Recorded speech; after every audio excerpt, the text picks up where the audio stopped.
Hello, beautiful souls. Your soul assignment this month is to reclaim your power.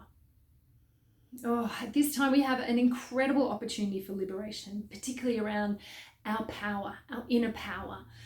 And I think in order to see how you can reclaim your power, it might take a bit of an honest assessment of what it feels like, what happens, what do you do when you don't feel in your power.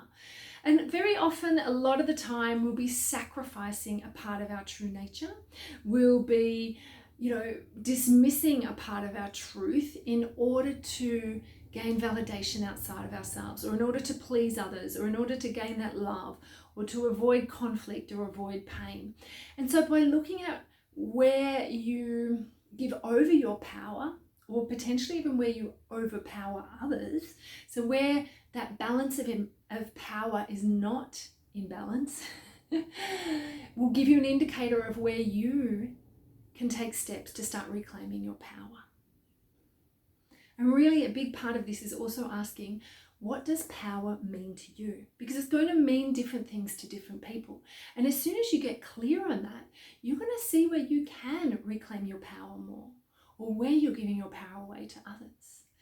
And we've got a lot of these power-like themes sort of being highlighted over the next couple of months. There's lots going on, and particularly because we are in Leo season now. So the sun is in Leo, and the sun is the planet of Leo. The sun is all about our fire, our power. We get solar powered a lot these days. And, so we've got the sun in Leo, we have Jupiter in Leo, and Jupiter expands things. So we've got that extra kind of Leo quality energy. We also have coming up in a couple of weeks' time, mid-August, we have a total lunar eclipse in Leo, and it's a new moon in Leo. So we have all this fiery energy, and the more that you can start reclaiming your power in healthy ways now, the more that you're going to be able to ride these waves that are going to come big and thick and fast, particularly with a total solar eclipse happening. It's going to bring a lot of our unconscious stuff forward, particularly around our power dynamics. And if we think about the qualities of Leo, in its shadow form, there is that kind of arrogance, that selfishness, that dismissing other people's feelings in order to, either gain attention or to claim some kind of leadership or authority. Yet in its balance qualities, in its light, Leo literally shines its light. As I say, it's the sun, it's the lion, it literally just radiates. It can be generous, warm, inviting, fun, playful, and really a positive leader, taking action not just for themselves but for the people around them. And they both have very different energies, and I'm sure that if you're really honest with yourself, you could see those times when you've been in the shadow around these qualities. And you can also remember the times and see the times when you have been in your light around this heart-led leadership. And I guess this is the key. If we think about our solar plexus, that is our place of fire. And if we somehow shut off or shut down or let that fire out, burn out from here in an unhealthy way, it doesn't move up to the heart. We really need to transform it so that we become heart-led. And in Chinese medicine, the heart is said to house the spirit. So in that way, we're actually rising up to be led by our spirit. And in that way, we're connected to the divine, we're connected to that universal life force, and we're not just reclaiming our power for ourselves, but for the greater good of all. And sometimes it does take reclaiming your power for yourself. It's not about being selfish. If you need to set healthy boundaries, if you need to speak your truth, if you've been sacrificing a deep part of yourself and giving your power away, it's not unhealthy to reclaim that and actually take a stand for what you believe in. Sometimes, and I feel like now more than ever, it's actually necessary for many people to be taking that it's not selfish, but that self-full stance. Because we're changing all of these old behaviors, these ways in which we did give over our power. So the first step is actually about setting healthy boundaries. And it doesn't mean, it's all in the delivery too, isn't it? You know, you can be giving your power away by actually setting boundaries with force. But if you set your boundaries with love, it's a very different energy. And it's actually that self-love that you're reclaiming, which really is a big part of all this. And so when it's in balance, it really is a great strength. It activates courage. It activates your will in a positive way to stand strong within your needs. And this full moon, we also have the polarity of Leo being activated, which is Aquarius. And Aquarius is really, it's the visionary. It's all about the collective. It's all about, being future oriented and being a bit outside the box. However, in its shadow, it can be arrogant. It can, the intellect can take over the emotions and can try to sort of overpower people with their intellect as well. So this healthy use of power, this healthy connection between our will and our heart, and being able to really allow our emotional wisdom, our emotional higher self to guide you is going to be really beneficial at this time. So really allowing this fire to come up into the heart, to rise into the heart.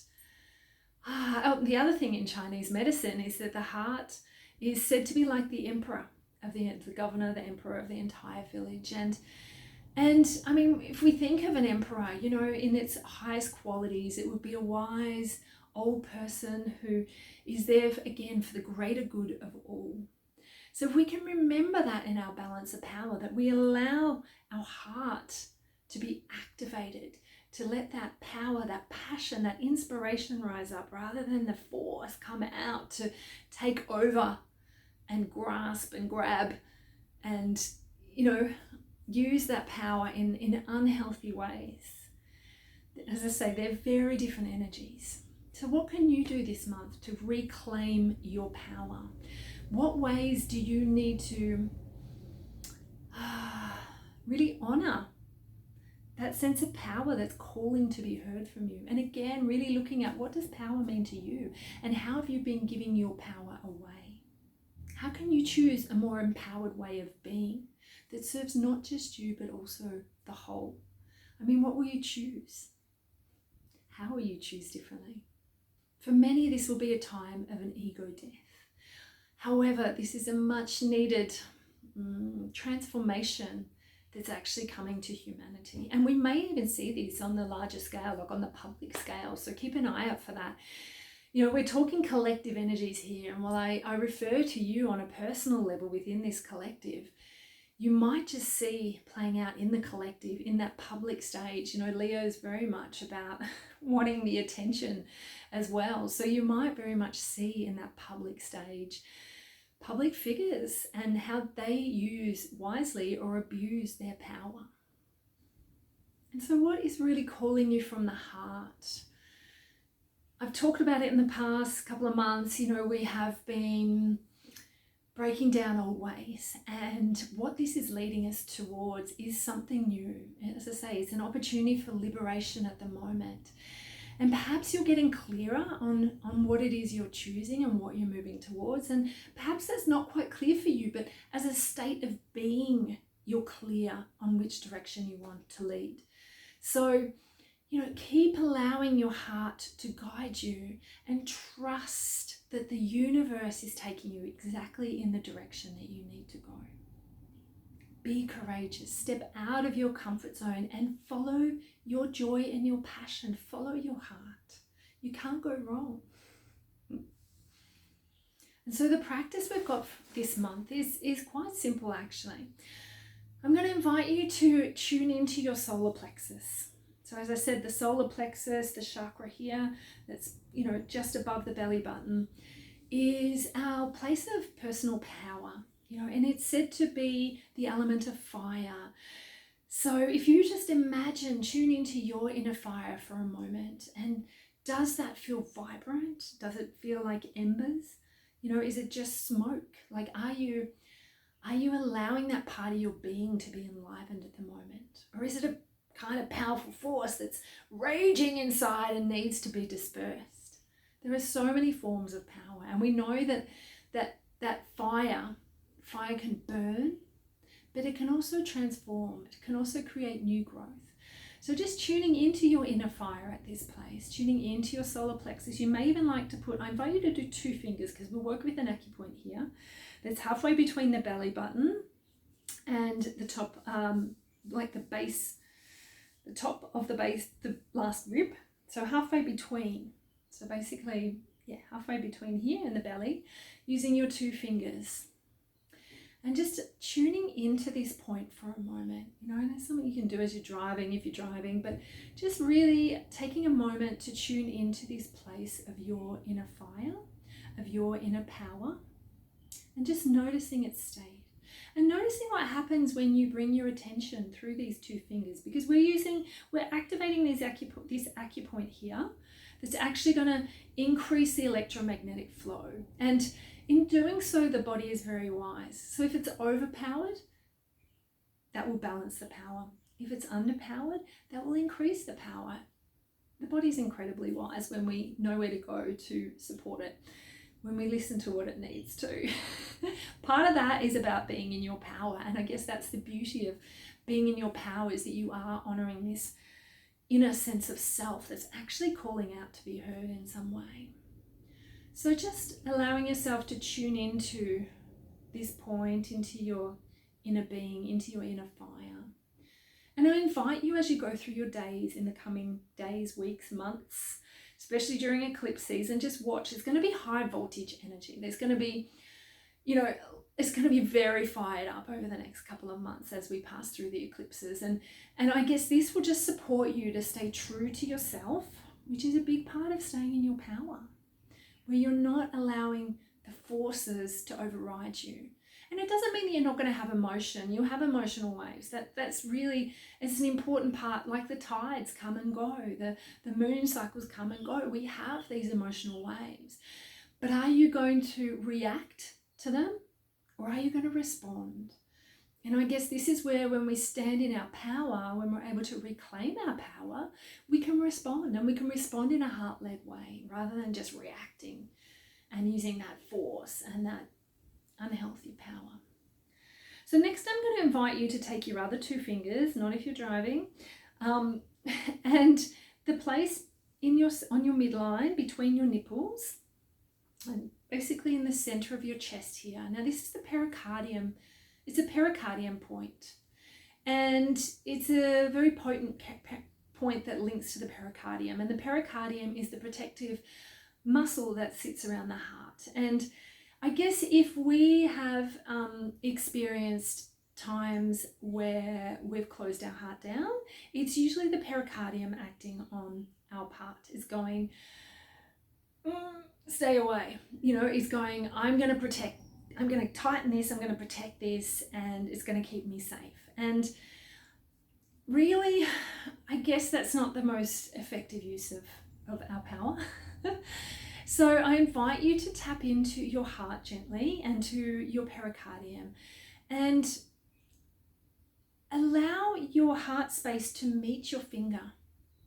So to really just allow and invite your pericardium to gently connect with this place that you're holding in the center of your chest. So notice what happens when you place your finger here. How does your heart feel? Does it support its opening? Does it support it restricting or constricting more? I mean, it ought not, but I'm just inviting you to notice what's happening there.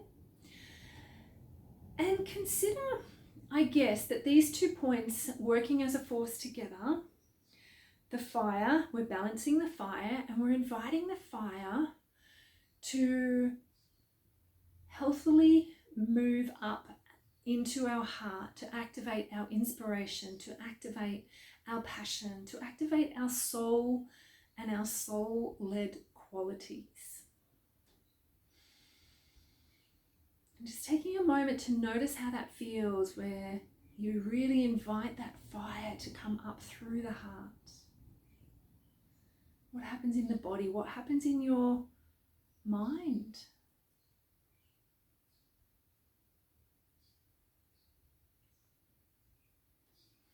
It's time to reclaim your power, and it's time to let your heart lead the way. And it's time to really allow your passion, your joy to filter through and support your choices, and not just for yourself, but for the greater good of all. So what will you choose? How can you be courageous in your choices? And most importantly, how can you make choices that not only reclaim your power, but allow you to shine your beautiful light out into the world even more? And I wish you so many blessings at this full moon, and so many blessings as we journey through the month into the eclipse season. Stay true to yourself, true to your power, and may your heart lead the way.